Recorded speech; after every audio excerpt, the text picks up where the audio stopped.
Hello, my name is Brian Powers, and I'm an interviewer for the Veterans History Project, which is partnered with the Library of Congress. And today is Tuesday, February 28th, 2012. And today we have the honor and privilege of interviewing Bill Gilb. Gilb? Gilb. Well, Bill, thanks for coming, and thanks to share some stories today about your time in the military. In these interviews, we like to start out and ask, where were you born? Cincinnati, Ohio.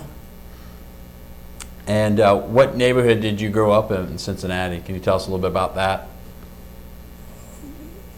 I lived in Mount Adams, and my folks moved to Walnut Hills when I was in the first grade of school. I attended St. Francis de Sales grade school, Purcell High School, and a year at Xavier University. After that, when I got out of service, I got into an array of jobs, different jobs.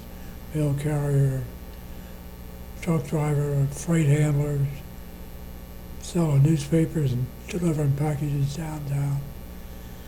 And when I was 16, I ran away and tried to join the Air Force.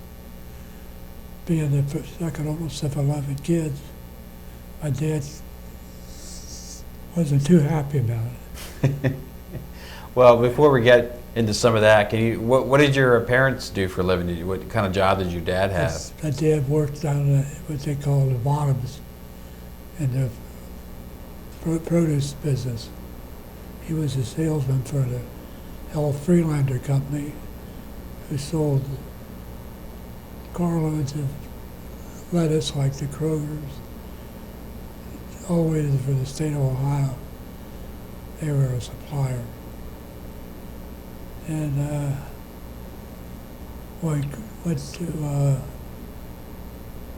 grade school at Francis de Sales. I sold newspapers downtown. Being the second oldest of 11, I had to give all my money to my mother to put it. Were you an only child, or did you have brothers and sisters? I was the only one of 11, second oldest of 11. Wow. Who was the oldest? Bob, he was a year older than I am. Mm-hmm. And so you were saying that you went to high school. What were some of the things you did in high school? Were you in sports, or were you in different, anything like you were involved with in high school? Or No, what was your experience at high school? Was it good or bad?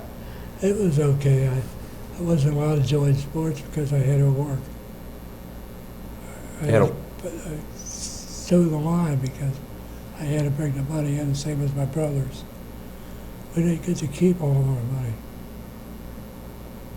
So your dad, if he's working down the bottoms, wasn't his job affected by the 1937 flood? Yeah, it was. He was flooded out. He moved to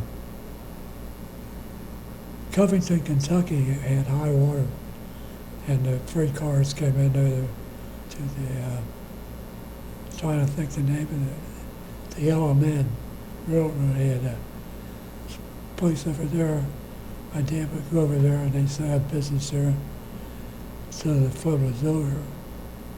We used to go with him out to Norma with jugs of water, so there'd be enough water for cooking and stuff like that. Yeah. So one of the questions we like to ask is, do you remember where you were when you heard about Pearl Harbor? Yeah. Can you tell us about that? I'm trying to think now. I can't remember exactly where I was. I know I was in the Navy, and he said Harry Truman dropped a dozen bombs. The atomic bomb? Atomic bomb. The war is over. And I didn't get to see any action. I signed a V6 program, 6 months in duration to get out of the Navy because I had to get home. But before we talk about your Navy career, you said that you tried to join the Air Force at 16? Yeah.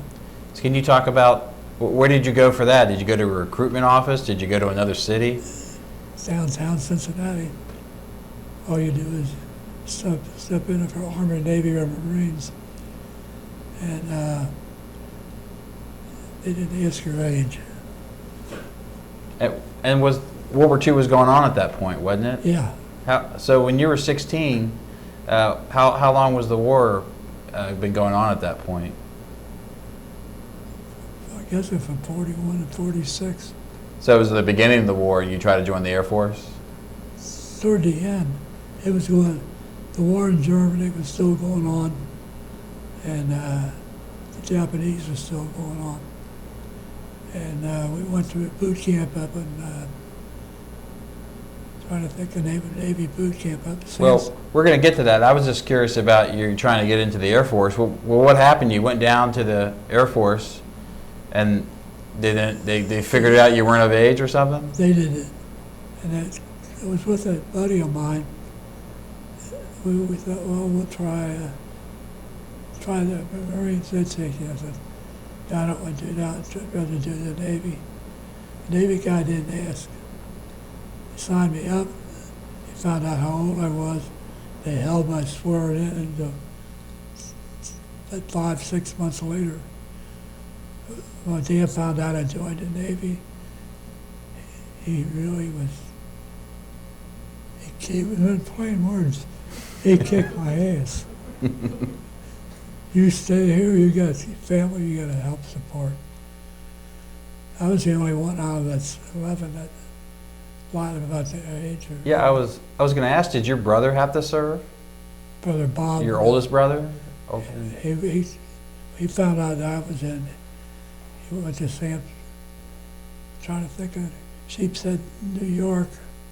I think the name of the place was for a Coast Guard. My dad jacked him out of there right now. But they let me go. So I had to wait, swearing-in ceremony.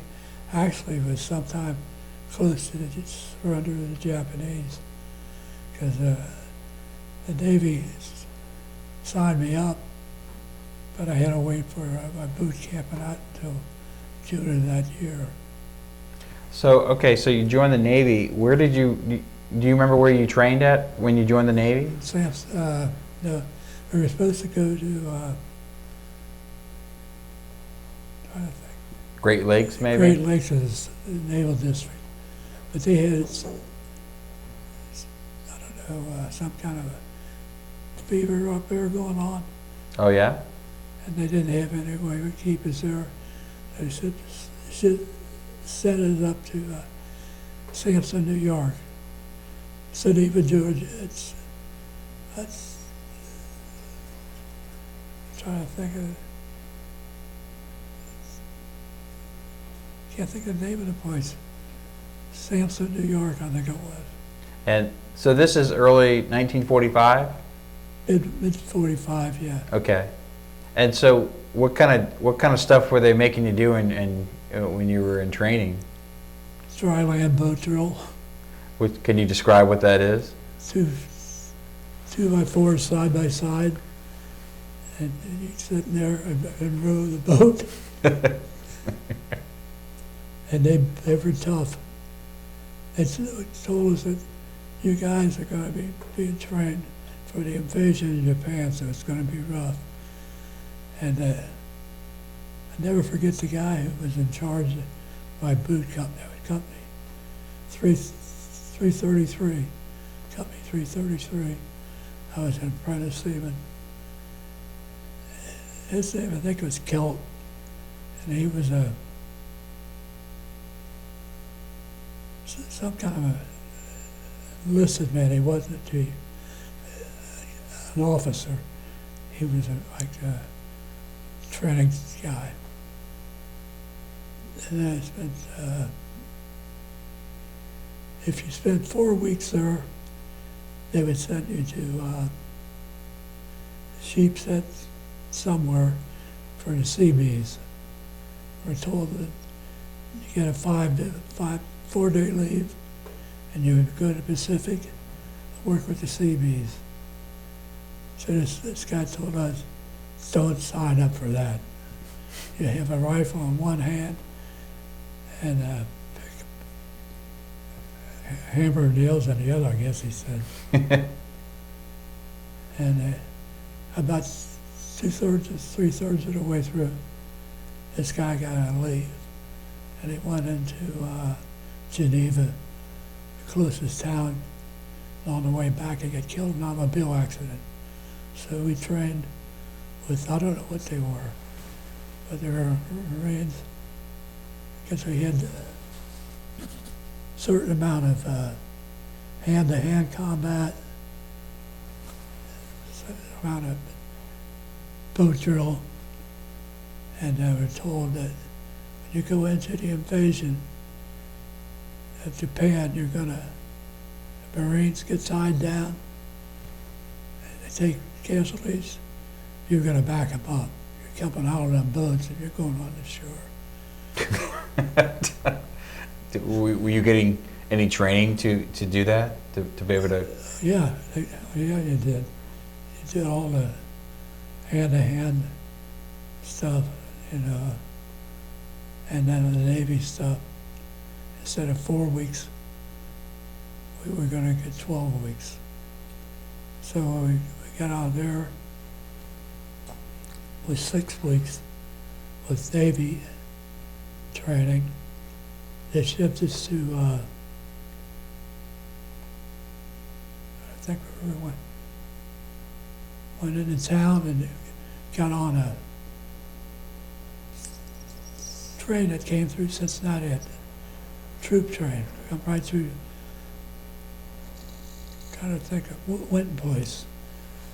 Train stopped, and a couple of guys had girlfriends. When they found out where they were coming, they were on I guess you'd call it wasn't so fancy transportation. It was covered with screen. We went to Memphis, Tennessee. Okay. Naval Air Technical Training Center for more training. We still, when we left there, we were going to go to, trying to think of Norfolk. It wasn't Norfolk. We were going to, trying to think the name of it.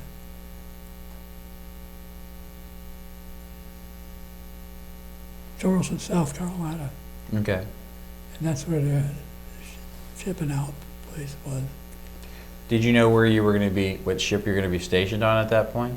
Well, yeah, they told us we're going to be on just ComServe land, the Commander of the Service Forces Atlantic Fleet, be assigned from Charleston to a ship we're on. So when you were in Memphis, what kind of training were you getting in that area? Where to buy beer, where to get where the girls were. We were fully trained for 6 weeks as far as they were concerned. So if you guys were getting trained to invade Japan, were they giving you any lessons in Japanese? No. No training. Shoot. So when we get into Sampson, New York, for the first few weeks of training before we shipped out to the, trying with, I think what they call it. If you were in Norfolk, you would know what they called it. The recruits. We would get more training there for amphib training. okay. And the reason for that was that you'd have a certain amount of Navy training, so much, I wouldn't call it Marine, we had Marine there. He was a big loudmouth, but he was right as hell. But then, when we finished the training, they didn't have any place for us to go. So they sent us to Naval Air Technical Training Center to be built. So the ships came in from up east. While we were there, the war in Europe was over. And So the war was still going on when you first joined the Navy, and that it ended when you were training? yeah, But the war in Japan was still going on. Yeah. So we knew we were going to sign to, I guess it was the Pacific Fleet then. Yeah. We were no longer under the third naval district. We were going to Shoemaker, California, where they shipped all the people out. So we took this troop carrier down to Charleston, and it was another one of them troop carriers. It was a railroad car with screen around it. We played cards and that bull crap that we got into Charleston. It wasn't then we went into trying to think what they called it. We have to report to this chief every morning, and he would look up a list of names of where they were going. Some were going to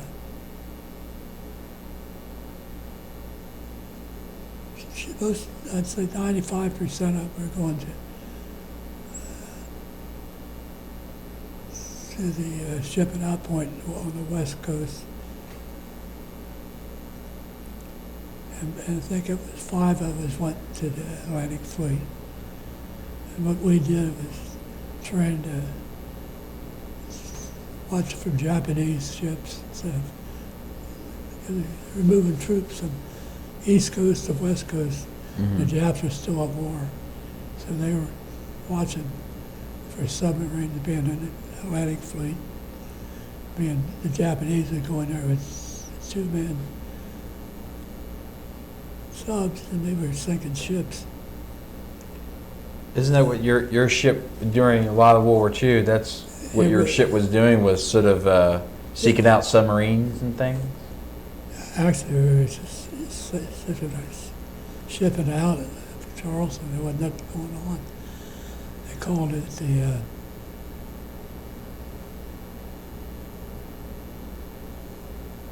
Sub-River 4, I think they called it. We would just cruise the Atlantic side. Out at 300, 297 of them went to the Pacific.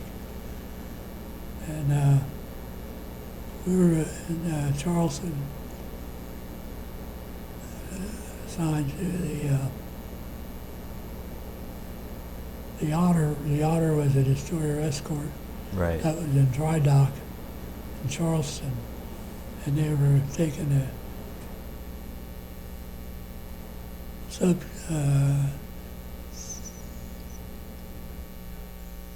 to think what they call them. Looked like a tag on this tail of the ship. If they would see anything in the water, they would blast those things out. Mm-hmm. I can't remember a lot of it, because now I got messed up somehow. I got Parkinson's disease. Mm-hmm. And I can remember yesterday, but that's about it. Well, when you were on the Otter and you shipped out, where did you guys first go? Where were you? We were going to get out of there while we were in there. When would that have been in 45? That would have been like in the fall of 45 or Yeah. something? Before 45, 46, 46, I guess. It'd be 45 because I got discharged in 46. That's the only cruise that we did when the war was over. Everybody thought we was going home right away. They shipped us down to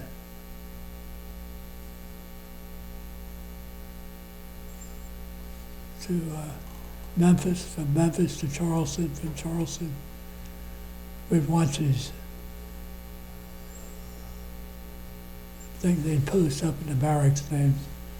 The guy came to the barracks and said, Gilb, you've been assigned to a ship. I said, oh boy, I get to go to the Pacific anyway, the war in Europe's over. No, you're going to the Atlantic Fleet. That's when I was shipped down to Memphis, Okay. because Charleston didn't have room for it. When they had something coming in, the Otter was in Boston, was coming down to Charleston, and they're going to discharge Atlantic Fleet guys that were eligible. So we filled in on these, filled for the CE, and they were going to go to the atoll out in the Pacific, and we'd like to get to be part of the. They would fly these stone ship over the ocean, the drone planes, and pick them up, take the cameras off. They're going to see what's going to happen when they drop the bomb. Oh, yeah. So we left Charleston, we're headed for the Pacific. We get down to, I saw the convoy of ships between Charleston and Florida. They were on their way to the Pacific. We were on our way. I saw the Prince Eugen, the German cruiser. I saw Navy ships. And we got off the coast of Florida. I said, well, guys, we'll see you guys later. We're going back to Charleston. They sent us back to Charleston, and they said they were going to send us to Boston, up to the Otter, and the Otter was going to patrol the Atlantic until the war was over in Japan. So we pick them up. There'd be freshwater tankers on the outside, troop ships on the inside, and destroyer escort on the outside to protect them. So, We were on a convoy of troops from the Atlantic to the Pacific.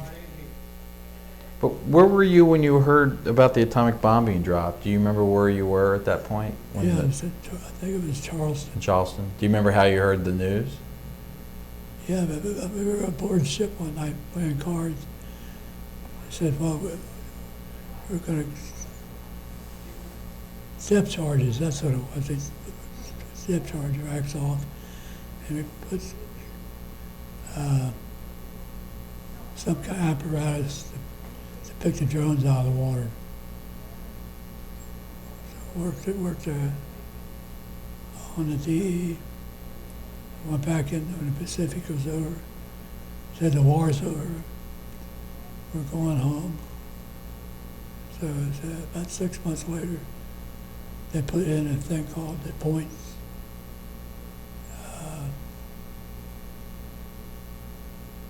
So many points for ship duty, Right. so many for land duty. So they put us in barracks there. I don't think what they called it, shipping out units. Anyway, it was a barracks full of Navy boots that were going to go aboard ship. So we reported to the barracks. I don't know, maybe a month later, a short time later, they loaded us up on a DE and off we went. Mm-hmm. We got as far as Florida for the county atoll project. Decided that when they picked the crew, they picked all low point reserves and high point regular Navy. They took those guys off. They had their amount of points they needed to get out. They took them off the ship. They put some more boots on. And we kept going. Finally decided that the Otter was too old of a ship to send out there, or too much of something. Mm-hmm. The Otter went back to Charleston, and I got discharged out of, I got there, they sent me to Jacksonville, Florida, for further appointment. That was a Naval Air Station there in Florida, down around Tampa. Mm-hmm. In other words, I think I spent most of my Navy on being transferred from Atlantic to Pacific. But when you get on the Otter, these guys were salts. They were guys that were aboard ship in the Atlantic Fleet. When they said something, you said, sir. I'm talking about the enlisted guys. They were rough. Yeah, how was your feeling? What was your, after you'd been in the Navy for a while, what was your feeling of the culture and stuff? Was it something that you liked, or was it something that didn't agree with you? Well, I joined the Navy to see the world. And I got tired of that crap of being shipped here and shipped there. I wanted to get in the fleet. I wanted to go to sea. So I go into the Naval Air Station and check what they call them guys that were on the list. You'd have to report every day. Look, see if your name was there, you were assigned. I was assigned to Naval Air Station in Jacksonville, Florida. And here I was going to be discharged.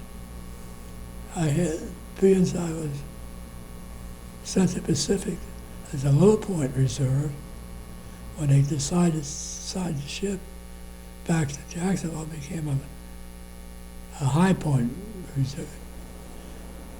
They said, you're going home. So I decided, well, that's okay what I do. So I was aboard ship one day, we were chipping paint in the second division. Second division, sailed the second back half of the ship.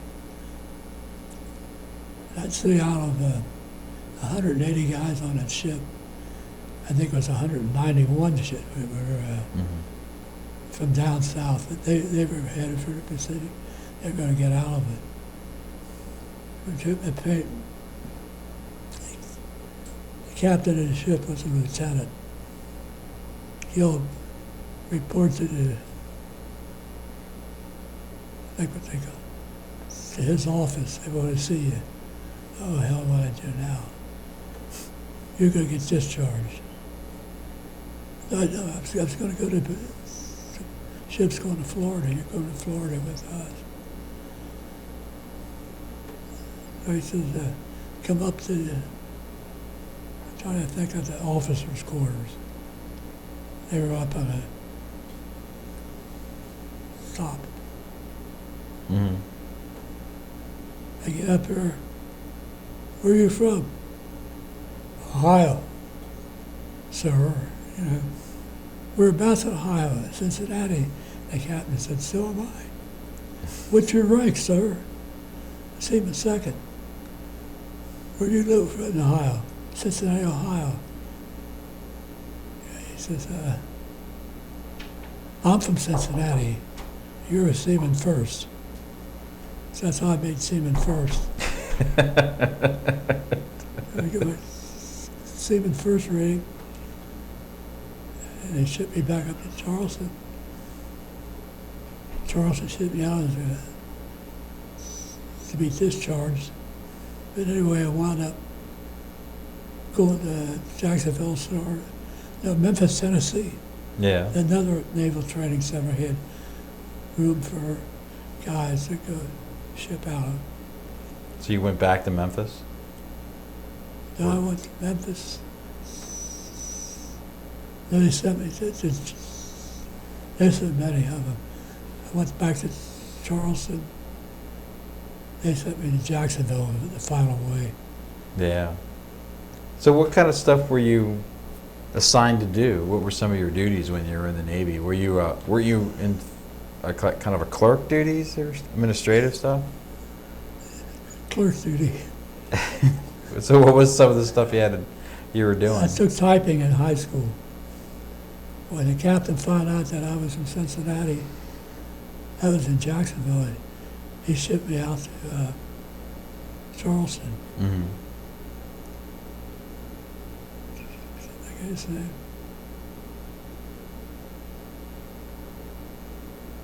I can't think of this guy's name. Captain John Burning. Okay. He went to Xavier University. Oh, yeah? He sent me up to the yeoman's office. He said, this guy can make the ship's orders for the day. I couldn't type. It'd take me all day to do the ship's orders for the next day. All the assignments. And I became the Liberty Yeoman, where the guys could start setting self. Who's got liberty, who don't, Right. who's over the hill, and stuff like that. All this is so many years ago. I can't hardly place it Sure. when they. So anyway, as it turned out, Berninger said they're going to discharge you somewhere. I said, I can keep you and send you to the Lighters and Hair Group up east somewhere. I said, no, I want to go home. I want to re-enlist for 3 years or whatever I can get. I want to get in the fleet. I can't guarantee anything, but I send you to Jacksonville. Mm-hmm. So I went to Jacksonville, and that's where I got my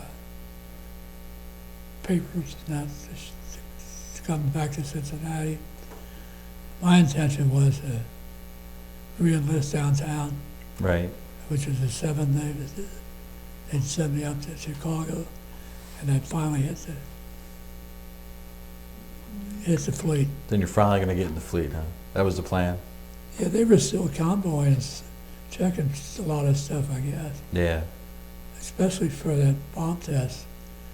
So my neighbor's boy went down to enlist with me when we were in the recruiting station, Cincinnati. This guy said, "Dad, you want to join for?"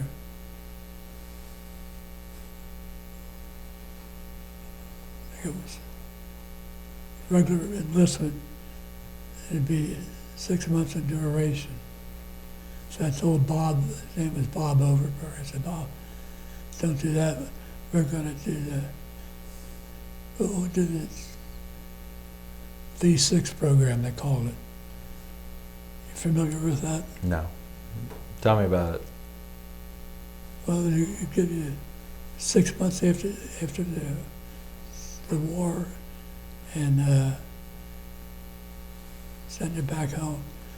Well, some of those guys that weren't V6 on that ship, they weren't too happy with it. So I think what they did there at that place, that was another goof up. Typical Navy thing. Yeah.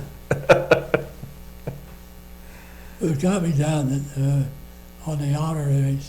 A lot of these guys from down south, before we started shipping us all over hell, they call us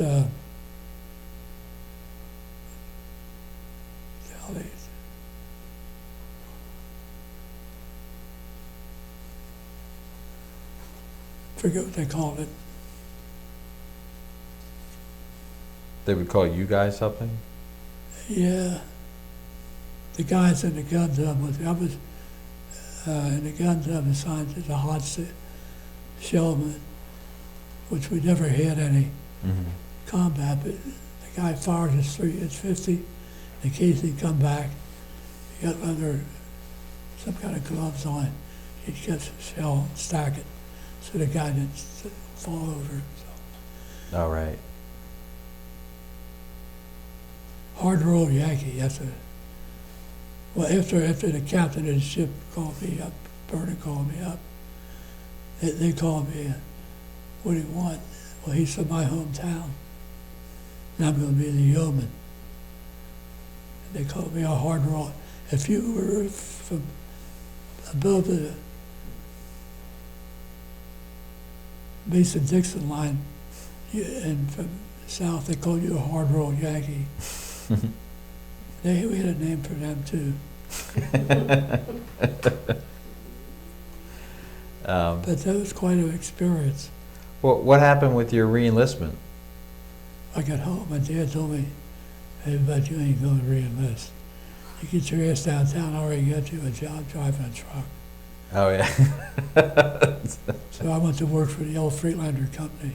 Well, how old were you when you came back to Cincinnati? 19, Yeah. early 19, So you start driving a truck for a while? for the produce company. And I had GI Bill coming, so I got a job with my dad driving a truck. Mm-hmm. Then I didn't like that, getting up at 5 o'clock in the morning. I quit there. I got a job, civil service, War Streets Administration. And I drive inter-office mail. I didn't like that, Yeah. if you know how it is. And fish find something different. Anything that didn't require typing?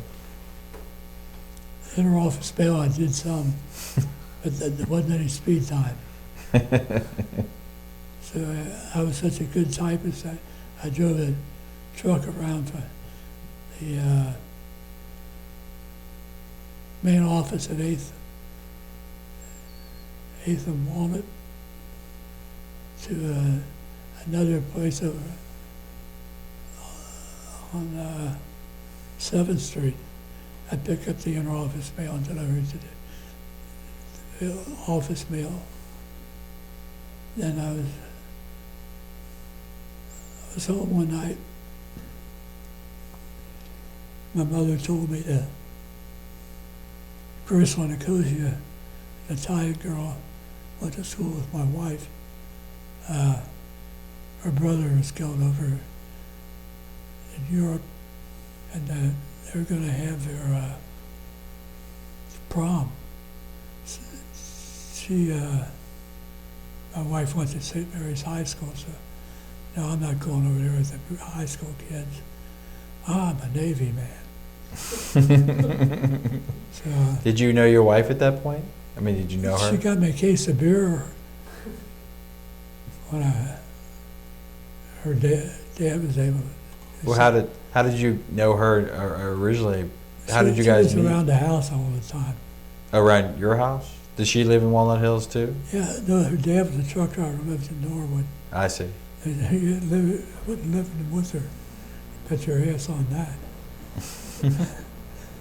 So I forgot about her and bouncing around. I went to the prom because my mother said, "How do you feel if one of your sisters wouldn't go?" Yeah, okay, I'll go, but I wouldn't like it. So I'm there. I'm on one side of the dance hall. This girl's on the other side that I had met. He's stern face. Stern face is that chair. So I told my buddy, I said, you know what? I'm going to ask that girl for a dance. I think I know her. So I went over and I introduced myself. I said, can I have this dance?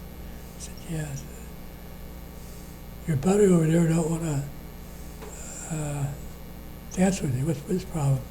Well, the war was over, and they sent him to Japan as a policeman, and he's not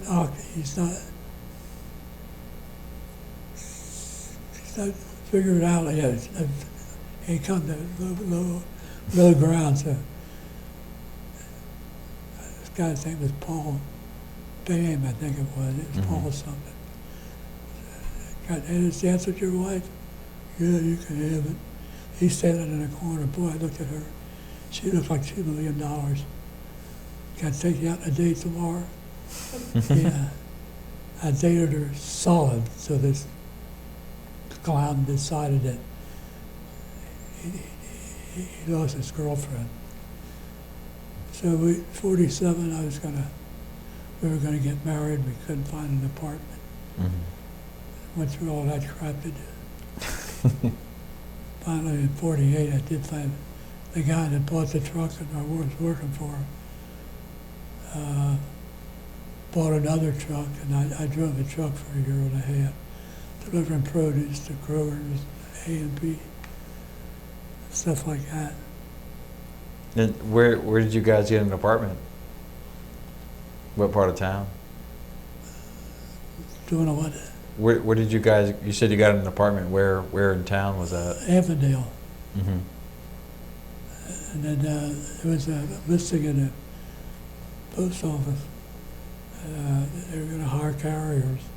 So I went down there, took the carrier test. Got 5 points for being a 5-point veteran. 10 points if you were overseas. I was 5-point veteran, low point.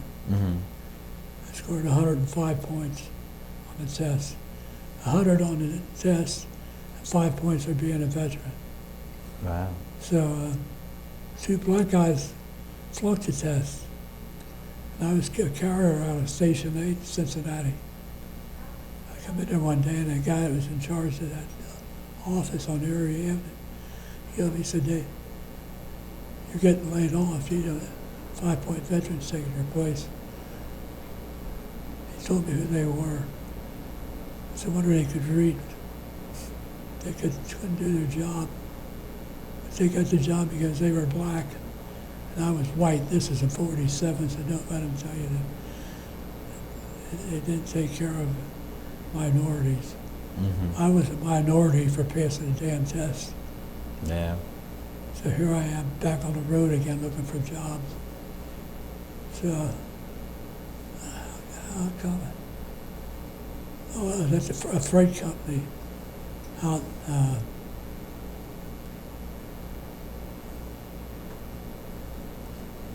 trying to think of it. Commercial motor freight was in Bond Hill. We were working at nights. And this was in 47 or 48. My cousin was also, he was in the Coast Guard. He was in the same boat as me. He was white. So we hit the road again. I took a test, and I finally got into a steady job, carrying mail. I was working night shift, and my cousin told me they're hiring down at the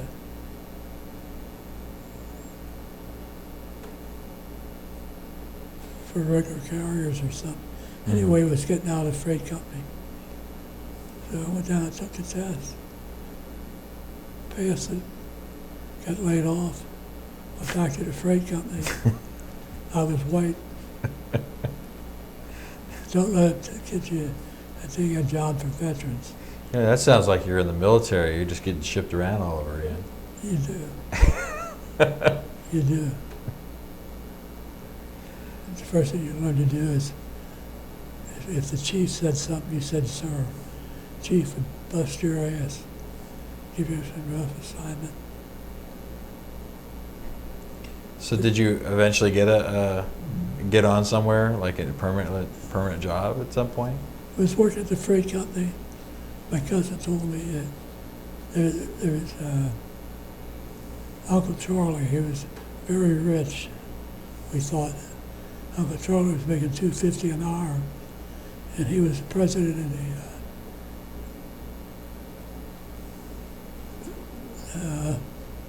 pipe fitters. Mm-hmm. They had an apprentice training program. And you could be eligible for GI Bill, go down and sign up, take a test, you're in. So I went down, took the pipe fitter test, signed up, was eligible for GI Bill. And all that shipping around and stuff. The one good move I made was being a low point veteran. The GI Bill covered you. So you did get your GI Bill eventually? Yeah, I went to Xavier for a year. I don't know if I told you I spent a year out there. What were your classes were you taking there? The only thing I could take was business administration because I wasn't eligible for any more than that because I didn't have enough points. Ah. So I went into freight handler by day, by night, school by day. And I found I'm not going to make it here. With 3 years of high school, you're not going to go in Xavier with 3 years of college and be something. So they made a deal with me if I would want to go to Xavier University, they would see that I got in. But the only course I was eligible for was business administration.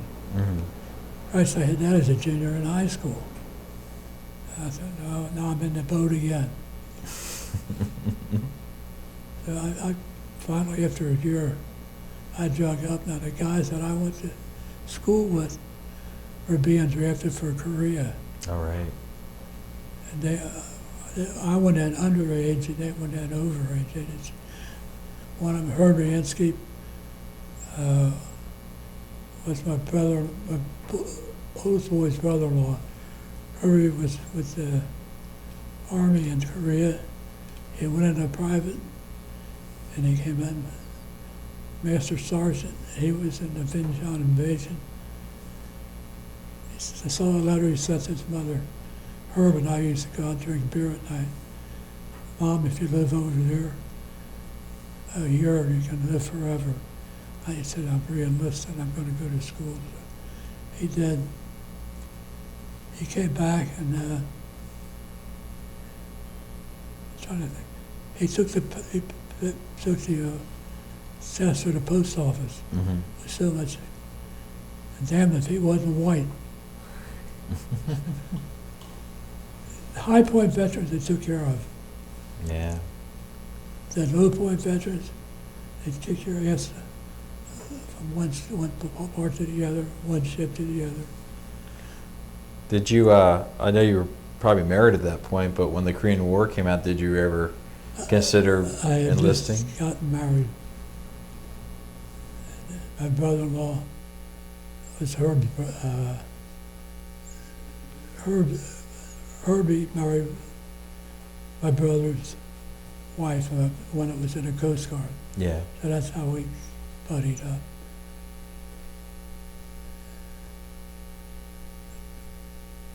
I just think back to so many places I'd say, yeah, I went. That Navy. Well, did you eventually, I'm assuming you eventually had kids and stuff? Then I have one. Kids?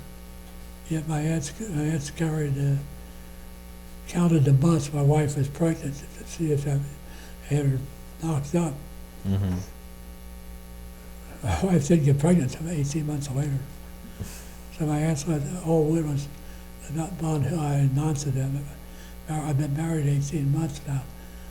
We might have a baby. They didn't think it was funny. So how many kids did you end up having? 4. Yeah.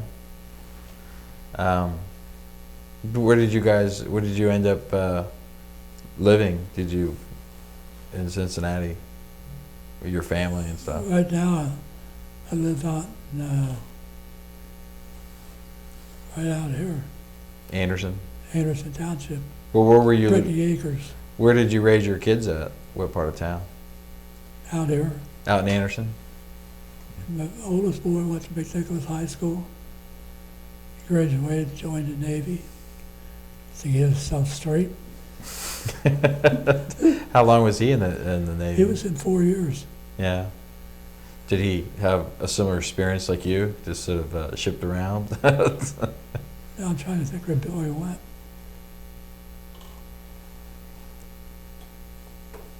Oh, when they were having a war with somebody, they sent him to the Naval Air Station at San Juan, Puerto Rico. Mm-hmm. He finished the Vietnam War flying weather out of Puerto Rico. He was a cameraman, 2-man crew, predicting weather. And he's got oldest boy in his Navy. He spent 4 years in and out. Mm-hmm. He's white. He's looking for a job. Is this your grandson? Yeah, Chris. Wait, he was in your grandson went in the Navy too? Yeah. Straighten yourself out now. Get yourself straight. You damn well will, won't you? It will tell you what's what, you better believe it. When did you guys move out to Anderson? What year do you remember? 51 years. Wow, so when you moved out here, there probably wasn't a whole lot. If you like it, you might stay. I moved out here and under GI Bill. I got a house down on Forest Road by the high school. Then about a few years later, good GI Bill, I bought a house out here in Brittany Acres. $90,000 house, paid cash for it. Wow. GI Bill. House I bought for $17,000, I sold for $41,000. Wow. House I sold for $31,000, I sold for $96,000. I got the GI Bill, held it for the second one. It was good. Well, the GI Bill was certainly was your friend, huh? Yeah, but it's not friend now.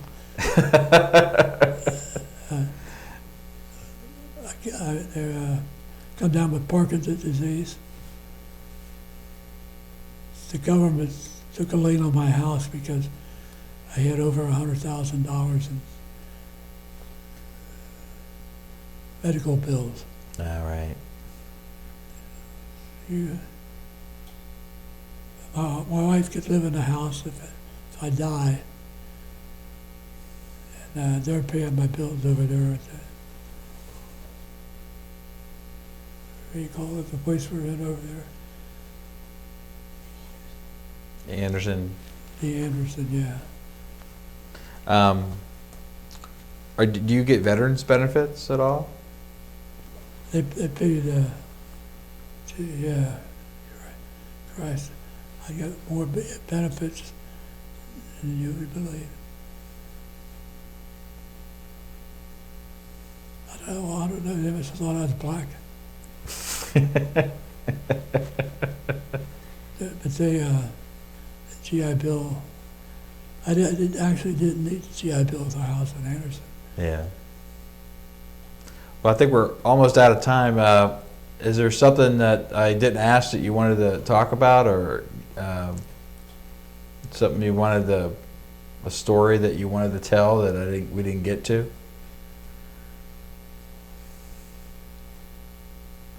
I'll tell you all my bad things, but I couldn't tell you my good ones. Oh, one of the guys that's went to class with, is a doctor of nuclear energy, and his dad was an immigrant German. His name is Gustav Bahr.